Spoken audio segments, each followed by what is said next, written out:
Today we're going to talk about imposter syndrome. Over the last couple of weeks I've been spending a lot of time on an app called Clubhouse, and I've probably talked about it in Insta stories, you've probably seen it, but the nutshell of it is that it's an opportunity for you to speak to people that you respect in your industry or that deal with a hobby you're interested in or anything else. It is a platform purely based on talking to other people about the things that you care about. Imposter syndrome is something that affects me personally. Every time I open my mouth to speak on one of these videos or on a social networking app or on Clubhouse or on Instagram or anything, I feel self-conscious. And genuinely the reason that I feel that way is that I don't feel like I have anything valuable to add. The more I've kind of spoken to other creatives about this, the more I've realised that I'm not alone. Essentially every person that I look up to and respect feels the same way. Every time they talk, they realise that there may be somebody that knows more than them, or that they might not be giving the correct information for every person. And one thing I've seen in common is that they don't let it stop them from making the things that matter. Part of the way they defeat imposter syndrome is by focusing on the craft and trying to make sure that every image that they make is the best it can be. Trying to look on the process and the art of photography as opposed to just the audience that it can bring you. Recently I've been speaking to a bunch of photographers. We've all been chatting together while people print their work in the darkroom, and it allows for a really open conversation. And I think sometimes that's what we all need. We all need to feel like we're in a small group of people just having a conversation. In the end, the reason we feel like imposters is because we don't feel like we have anything valuable to add. Generally, in a room of people, that isn't an issue. If you're just sat at the pub with a bunch of friends having a conversation, you don't sit there wondering why your friends are listening to you, you just talk. And I think we could learn a lot from that. I really feel like one of the biggest appeals of social media is that you have the opportunity to speak to a huge array of people in diverse situations with different skill sets and learn from them. But if you let imposter syndrome hold you back, you might end up not sharing information that somebody else could find vitally important. Really, when you share information online, if you do it with the right motive, it should be to help somebody else to cope with their life, to have a slightly better day than they did without the information you shared. You might feel that pang of imposter syndrome, that feeling that you don't really have anything to add, that you aren't really going to help somebody. In the end, you aren't the one that decides the value of the information that you share. The people that listen are. You don't get to decide whether or not the things that you say hit somebody's heart.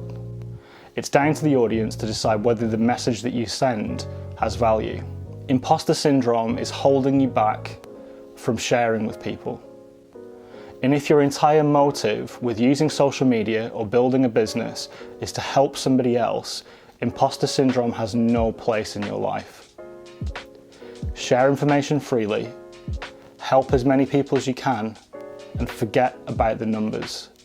If your audience think you're saying something valuable, that's what matters. Like this time around, I'm not really sure what I'm saying.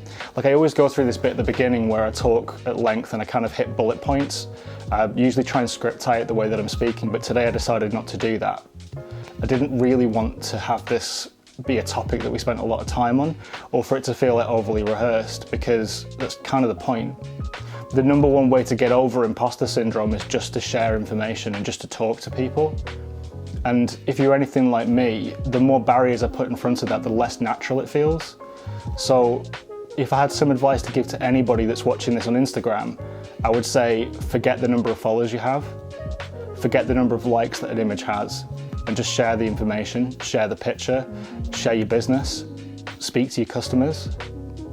If you're watching this on YouTube, you're one of a handful of people because basically nobody follows me.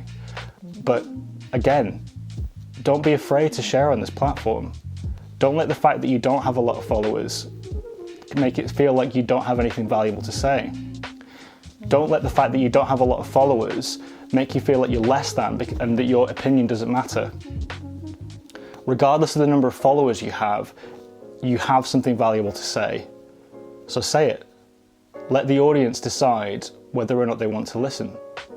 Think about all the people that have helped you on social media, all the people that have put time and effort into talking to you. Just imagine if they hadn't done that. So the next time you're in doubt as to whether or not you should share some knowledge because you feel like you aren't good enough, or that you don't matter as much as the next person, all I'll say to you is make it, publish it. In the end, the process of getting it down on paper can be helpful for you.